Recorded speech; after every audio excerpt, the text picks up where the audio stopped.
To be or not to be? Miliary tuberculosis in a QuantiFERON indeterminate patient on infliximab therapy.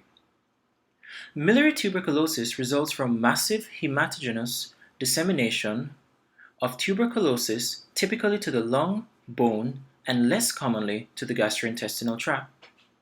It accounts for 2% of TB cases and can present as life-threatening septic shock, especially in the setting of immunosuppression and immunomodulatory and biologic therapy. A 53-year-old Cuban male physician with moderate to severe ileocolic Crohn's disease and a history of travel to Cuba was recently initiated on infliximab due to failure of conventional therapy. His pre-treatment interferon gamma release assay, QuantiFERON gold in tube, and tuberculin skin tests were negative. After completing 14 weeks of treatment, he presented with 10-day history of fever, nausea, and emesis.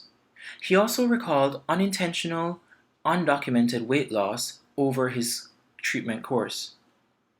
Colonoscopy with biopsy revealed severely inflamed mucosa at the ascending colon extending to the cecum and findings suggestive of granulomatous disease. With the diagnosis of a presumed Crohn's disease flare, infliximab dose was appropriately doubled and steroids were given.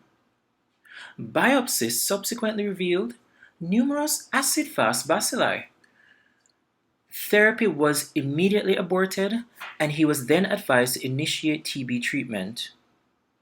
He returned 8 days later with generalized weakness, an additional 20-pound weight loss, and rapidly declined into septic shock and multi-organ failure.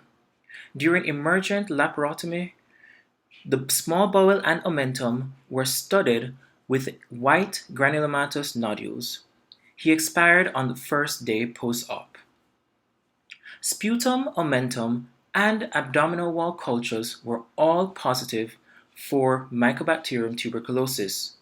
Repeat interferon gamma release assay testing was indeterminate. Crohn's disease is a chronic granulomatous inflammatory and destructive disease which results in a relapsing and remitting course. Infliximab therapy is initiated in moderate to severe states. However, it carries with it an increased risk of reactivation of latent TB. Thus, ergo testing is performed before and during treatment, especially in the setting of clinical deterioration while on infliximab treatment. It is difficult to surmise whether the subsequent hospital visits after initiation of infliximab was due to worsening Crohn's disease or a manifestation of intestinal TB.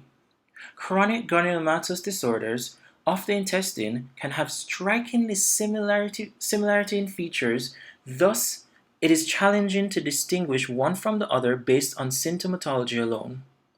This patient's insidious weight loss and rapid decline, concomitant with the escalation of infliximab and steroid use, points towards intestinal TB as the cause of his symptoms. Despite the high sensitivity of interferon gamma release assay, the patient's travel to an endemic area decreases the negative predictive value of the test. Diagnosis of miliary TB is challenging given its non-specific presentation and limited diagnostic modalities.